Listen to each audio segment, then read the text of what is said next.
The penthouse over Manhattan glows with city light, but the rooms feel colder than a holding cell. Evelyn Ross sits on the sofa with a fever still burning through her bones. Her wristband from the clinic is hidden under her sleeve, like a shame she is tired of explaining. In her hands is a thin stack of paper. Divorce papers. It is their 3rd anniversary tonight. It is also the night she sat alone in an urgent care chair, shivering while an 4 bag dripped above her head. She had texted Samuel Walker once, then twice. Then she stopped, because silence answers faster than any message. At 3:07 a.m. The lock clicks. Samuel steps in, tall and perfectly pressed, smelling faintly of whiskey and a stranger's perfume. He does not look at her. He does not ask why the living room lamp is still on. He loosens his tie while walking past her, as if she is a piece of furniture the building came with. Evelyn stands. Her knees wobble, but she keeps her voice steady. Samuel, we need to talk. He pauses by the bedroom door. His eyes finally move to her face, not with worry, but with irritation, like a meeting request that showed up at the worst time. It is late. It is our anniversary. The words scrape her throat. I was sick today. His gaze flicks to the papers in her hand. So, that one syllable is the last brick in a wall she has been pushing against for 3 years. Evelyn steps forward and places the documents on the coffee table with a soft slap. Samuel, I want a divorce. For a beat, the city hum outside seems louder. Samuel's expression does not crack. No shock. No fear. Only a small tightening between his brows, like she has spilled coffee on his schedule. You are doing this again? He says. Evelyn, what is your problem this time? I am not doing anything again. Evelyn's fingers curl. I am ending it. He exhales through his nose. Is this about me being busy? I have work. You knew who you married. Evelyn laughs once, a dry sound that surprises even her. I knew I married a man who could not say happy anniversary even if his life depended on it. Samuel's jaw sets. Say what you want. I am not playing games. Games? Her eyes sting, and she hates herself for it. I spent 3 years learning the shape of your silence. I learned to read your moods like weather. I learned not to make noise when you came home. I learned to smile when you forgot every date that mattered. I learned to stop asking for the bare minimum, because you looked at me like I was asking for your organs. He looks away, annoyed. Evelyn. She does not stop. I sat in a clinic today with a 102 fever. The nurse asked if my husband was coming. I said you were on your way. I lied so many times it started to feel like breathing. Samuel turns back, eyes flat. You want sympathy? You are not a child. Take care of yourself. The sentence lands like a slap. Evelyn's hands shake. She wipes at her face, furious that tears exist at all. I did. I took care of myself. I took care of you too, Samuel. I cooked for you, even when you never sat down. I waited up, even when you never came home. I bought gifts you never opened. I tried to talk, and you told me, do not bother me. A memory flashes in her mind, clear as a bruise. Her birthday, a small cake on the counter, her dress, the way he walked in and said, I am tired, and went to sleep without looking at the candles. Another memory. Her hands in dishwater, the sound of his phone ringing, and his voice, soft for someone else, warm for someone else. Evelyn's throat tightens. Your coldness has been cutting me open for years. Samuel's eyes sharpen, but not with guilt, with impatience. So you are threatening divorce to get attention. It is not a threat. Evelyn pushes the pen toward him. I am asking you to sign. He stares at the paper, then at her, as if she is bluffing in a negotiation. His voice drops, warning and dismissive at the same time. You will regret it. Evelyn's chest hurts. Maybe, but I will not regret staying in a marriage where I feel alone every day. Samuel picks up the pen. He signs without hesitation, the ink flowing like he is approving a budget. He slides the papers back across the table. Done. Go sleep, Evelyn. Stop making drama. Evelyn stares at his signature. For one stupid second, she had believed he would pause. Ask why. Ask if she was sure. Ask if she was okay. Instead, he gives her what she asks for like he is throwing away an expired file. Samuel walks into the bedroom and shuts the door. The click of the latch is quiet. It is also the loudest sound she has heard in years. Evelyn stands there until dawn stains the windows pale. When she finally moves, she does not cry anymore. Her heart feels like it has turned into a stone that will never bleed again. At sunrise, Evelyn packs a suitcase. Not out of spite, out of clarity. She does not take anything that belongs to the Walkers. No jewelry Samuel's mother insisted she wear at parties. No designer coats that feel like armor she never wanted. No money. Only her clothes, her sketchbooks, and the paintings she made before she forgot she was an artist. In the kitchen, the coffee machine is pristine. Evelyn used to set it up every night so Samuel could have coffee at 6 o'clock a.m. Today she leaves it untouched. She writes one note on a small card. Do not contact me unless it is about paperwork. Then she walks out. The elevator mirrors show her face, pale and thin. Her hair is long, the way Samuel once said he liked it. In the lobby, the doorman says, "Good morning, Mrs. Walker." Evelyn pauses, then corrects him softly. Just Evelyn. Outside, Manhattan is already loud, already moving. Evelyn steps into it like stepping out of a glass box. Her new apartment is small, above a bakery in Chelsea. The walls are plain. The floor creaks. The windows look at another building, not the skyline. It feels like air. The first thing she does is cut her hair. She sits in a cheap salon chair and watches dark strands fall to the floor.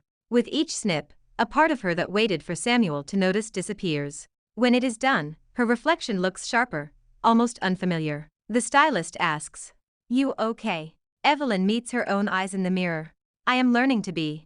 Work becomes her anchor. Evelyn returns to the art world with a hunger that surprises her. She curates a small show, then another. She stays late, arranging lighting, writing labels, negotiating with collectors who try to talk down to her. She stops apologizing for taking space. At the opening of her third exhibition, someone brings her a cup of hot coffee when her hands are cold from carrying frames. A man with kind eyes and a calm voice. "Evelyn Ross?" he asks. "I am Elliot Cole. I designed the new wing for this gallery. I wanted to meet the curator everyone is talking about." Evelyn forces a polite smile. "You are flattering me. I am being accurate." He looks around, impressed. "You made this place feel alive." She hears sincerity in his tone, not strategy. It makes her cautious. Elliot does not push. He simply stays near her, stepping in when a drunk patron leans too close, offering a quiet joke when she looks overwhelmed. Before he leaves, he hands her his card. "If you ever want coffee, I would like to hear what you are building. No strings." Evelyn slips the card into her pocket, surprised by the warmth in her chest. Not love. Not even hope. Just the memory that kindness exists. 3 weeks later, Elliot shows up again, this time with a box of pastries from the bakery downstairs. He smiles like it is no big deal. "I heard you forget to eat when you work." Evelyn raises a brow. "And who told you that?" He gestures vaguely. "Rumors. Also, you look like you have lived on espresso for days." She should be annoyed. Instead, she almost laughs. Meanwhile, Samuel's penthouse stays immaculate and empty. The staff comes and goes. The fridge is full, but nothing is warm. The closet is full, but nothing feels like home. For the first week, Samuel does not notice the difference. He works. He travels. He closes deals. He tells himself divorce is clean, efficient, necessary. Then one night he walks in at 1 o'clock a.m. and reaches for the kitchen light. It does not turn on. He stares, confused. Evelyn used to replace bulbs before they died. He opens the fridge and stands there, staring at perfectly arranged groceries. No leftovers. No labeled containers. No soup ready for when he pretends he is not sick. He goes to the closet. His shirts are still there, but they are wrinkled. He touches the fabric, annoyed at the small imperfection, then annoyed at himself for caring. In the bedroom, the other side of the bed is made, but it looks like a hotel. Clean. Meaningless. He tells himself it is nothing. He tells himself he is relieved. He tells himself the quiet is better. But in the dark, with the city light leaking through the curtains, Samuel feels something he refuses to name. Hollow, like the world has been rearranged without his consent. His assistant, Marcus Bennett, notices first. Samuel misses calls he never missed. He stares at the same line on a report for too long. He snaps at staff for trivial mistakes, then grows silent afterward. Marcus clears his throat carefully one afternoon. "Sir, do you want me to arrange dinner?" Samuel does not look up. "I am not hungry." Marcus hesitates. "Mrs. Walker used to." Samuel's eyes flash, sharp and cold. "Do not say her name." Marcus shuts his mouth. But the name stays in the room like a ghost. Evelyn. 3 months after the divorce, the Walker Financial Group sponsors a charity gala in Midtown. It is the kind of event where people pretend to drink for the cause, while they trade power like currency. Samuel arrives in a tailored suit and a controlled expression. He is the face of money, the man people fear and admire in equal measure. He should feel untouchable. Instead, his eyes scan the crowd with a restless impatience. He tells himself it is habit. He tells himself it is nothing. Then he sees her. Evelyn stands near the center of the ballroom, in a deep wine dress, her hair short and elegant, her posture straight. She is smiling. Not the careful smile she wore at Walker dinners. Not the polite smile she used to manage around his mother. A real smile. Right. Effortless. Alive. And the smile is aimed at a man beside her. Elliot Cole leans closer to say something in Evelyn's ear. Evelyn laughs, and the sound punches Samuel in the chest. Elliot lifts a hand to adjust a loose strand of her hair with a tenderness that makes Samuel's vision narrow. Samuel's fingers tighten around his glass. The ice clinks. Someone says, "Mr. Walker, wonderful to see you." Samuel does not respond. He watches Elliot offer Evelyn a drink, then take it when she shakes her head. He watches Elliot place himself between Evelyn and a man who stares too long. He watches Evelyn accept the protection without flinching, like she trusts it. Samuel's throat goes dry. He remembers Evelyn coughing in bed and him saying, "I have meetings." He remembers her waiting at the window like a habit he never questioned. He remembers her saying, "Please, just come home." And him replying, "Stop being needy." Now she is home somewhere else, in her own skin, with someone who looks at her like she matters. Samuel moves before he thinks. He crosses the ballroom in a straight line, ignoring greetings, ignoring cameras. When he reaches Evelyn, he grabs her wrist. "Evelyn," he says, low and urgent. "Come with me." Evelyn stiffens. Her smile vanishes so fast it is like it never existed. She pulls her hand back, controlled and cold. "Mr. Walker, we are divorced. Do not touch me." Samuel blinks at the distance in her voice. He has never heard her speak to him like that. It is terrifying. Elliot steps forward, calm but firm. "Sir, you are making a scene." Samuel's eyes flick to him, then back to Evelyn. "I am talking to my wife." Evelyn's gaze does not waver. "I am not your wife." Samuel's chest rises sharply. "You cannot just show up here with him." "I can," Evelyn says. Her voice is even. "I can show up anywhere I want, with anyone I want." Samuel's jaw tightens. "Are you dating him?" Evelyn gives a small laugh, not amused. "Why do you care?" The question slices deeper than any insult. Samuel opens his mouth.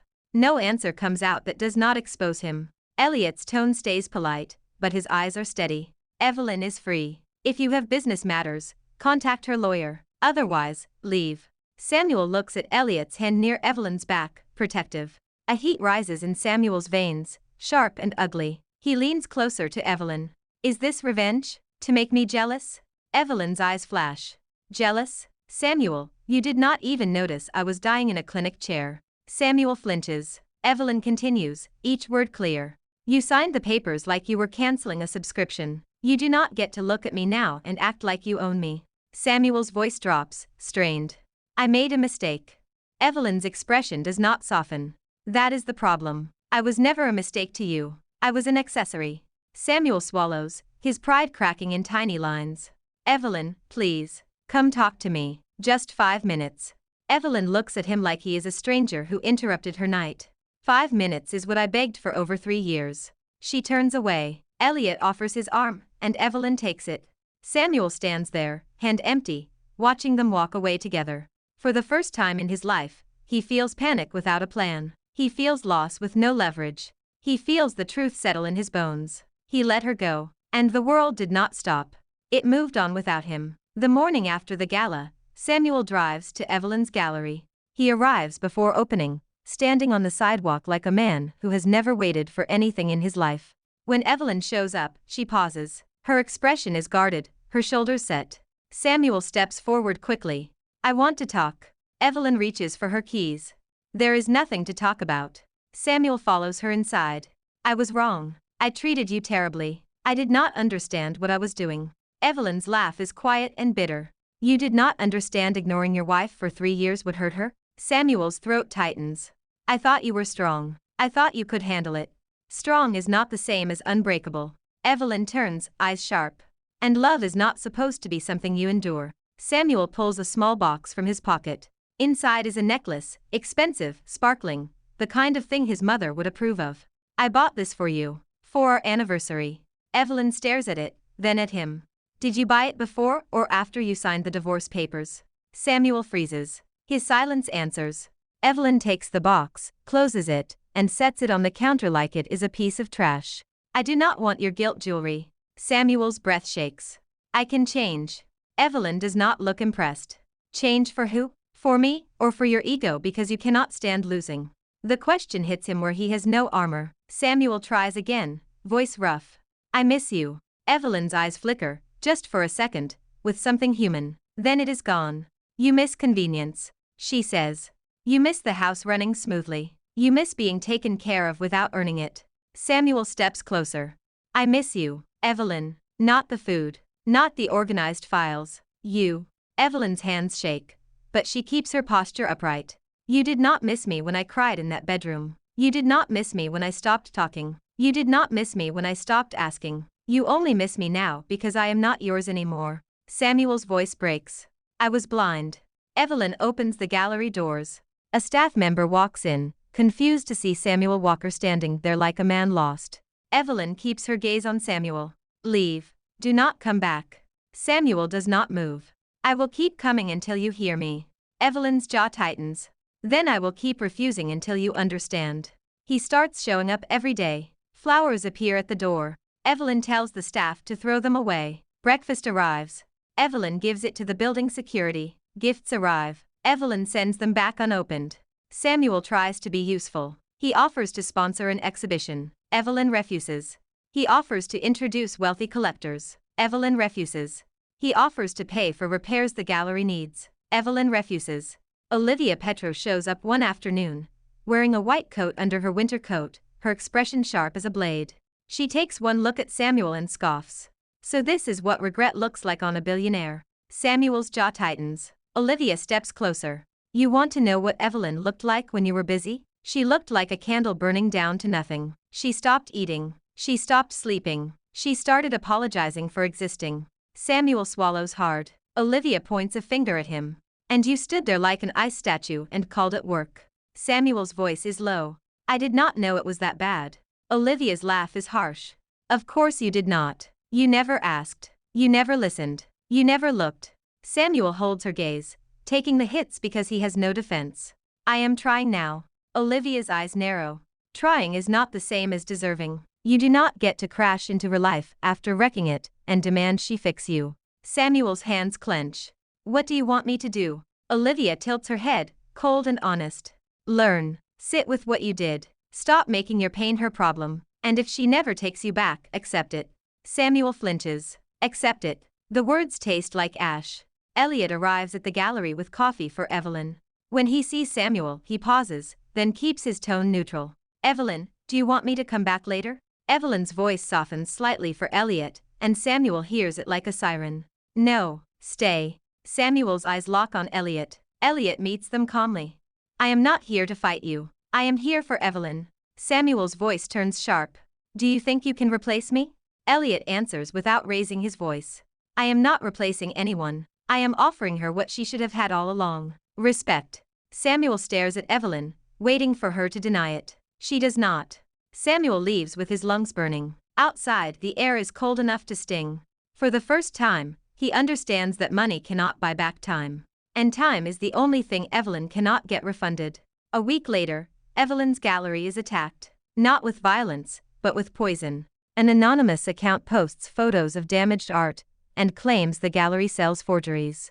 A blog picks it up, then another. By morning, collectors are calling to cancel. Sponsors hesitate. The staff looks at Evelyn with fear in their eyes. Evelyn feels the old panic rise. Not the panic of loneliness. The panic of watching something she built get ripped apart. Elliot spends hours on the phone, reaching out to contacts, trying to stop the spread. He is steady, supportive, present. Evelyn is grateful. She is also exhausted. Rumors move faster than architects can design solutions. That night, Evelyn sits alone in her office, staring at her laptop. Olivia calls. Tell me you are breathing. Olivia says. I am. Evelyn answers, voice thin. Barely. Olivia sighs. I am coming over. Before Olivia arrives, the gallery door opens. Marcus Bennett steps in, careful, holding a folder. Ms. Ross? I am Marcus, Mr. Walker's assistant. Evelyn's stomach twists. Why are you here? Marcus looks uncomfortable. Mr. Walker asked me to bring information. He believes this attack is connected to a competitor, who has targeted his firm before. Evelyn's eyes narrow. And he is sending you because he thinks I will not speak to him. Marcus does not deny it. He is not wrong. Evelyn gestures to the folder. Leave it. Marcus sets it down and hesitates. I will say this once, and I should not. He has not slept in days. He is not okay. Evelyn's face stays blank. That is not my responsibility. Marcus nods, accepting the boundary. Understood.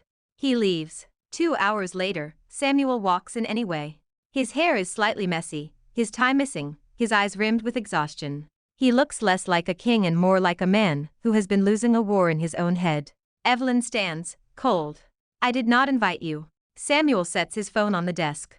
I tracked the source of the posts. They came from a PR firm that works for Sterling Art Holdings. They have a history of sabotaging galleries to buy them cheap. Evelyn's pulse jumps. Sterling? They tried to recruit me last year. I said no. Samuel nods. They are punishing you. They want you scared and isolated. Evelyn's voice is sharp. And you are here because you want to be my hero now? Samuel flinches, then shakes his head.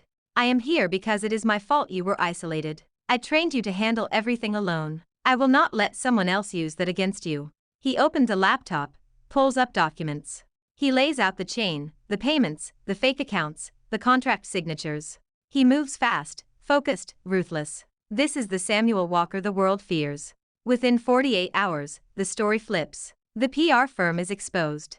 Sterling Art Holdings is named. Legal letters fly. A public statement clears the gallery. Collectors return. Sponsors call to apologize. The staff breathes again. Evelyn watches it happen with a mix of relief and anger. Samuel did what she could not. He used power like a weapon. Part of her is grateful. Part of her hates that it took a crisis for him to show up like this. When the chaos settles, Samuel stands in the quiet gallery with Evelyn. He looks at a painting on the wall, one she made years ago, a woman standing in front of an ocean under a stormy sky. I remember this, he says softly. You painted it the year we met. Evelyn's voice stays controlled. You remember the painting, but not the nights I cried. Samuel's throat works. I am sorry. The words sound small. They are also real. Evelyn turns away, arms crossed. Sorry does not undo anything. Samuel steps closer, not touching her. I know, but I need you to know something. I was not cold because you were not enough. Evelyn laughs, tired and sharp. Then why? Samuel closes his eyes for a second. Then he speaks like he is peeling skin off a wound. Because when someone gets close, my mind tells me they will leave. So I leave first. Not physically, emotionally. Evelyn's fingers tighten. That is a choice. It was. Samuel agrees, voice rough. A terrible one. He looks at her, and for once his eyes are not flat. They are raw. I grew up in foster homes. My parents abandoned me. I learned early that asking for love makes you weak. So I stopped asking. I stopped needing. I built a life where no one could hurt me. Evelyn's stomach twists with an emotion she does not want. Pity. Understanding. Something complicated. Samuel continues. When you showed up, warm and stubborn and loyal, I felt something I did not know how to hold. So I held it like a threat. I punished you for loving me because it made me afraid. Evelyn's eyes sting again, but she refuses to let tears fall. You punished me for your fear. Samuel nods, shame on his face. Yes. Silence fills the space between them. Evelyn hears the hum of the city outside. She thinks about nights she tried to reach him and hit a wall. She thinks about how loneliness can become a second skin. She thinks about how easy it would be to believe him, and how dangerous. Evelyn's voice is quiet. Your trauma explains you. It does not excuse you. Samuel swallows. I am not asking for an excuse. I am asking for a chance to do the work. Therapy. Changes. Real changes. Evelyn turns to face him, eyes sharp. And if I never take you back? Samuel's jaw trembles, just slightly. Then I will live with it. I will still become a better man. Because if I do not, I will destroy everyone who loves me.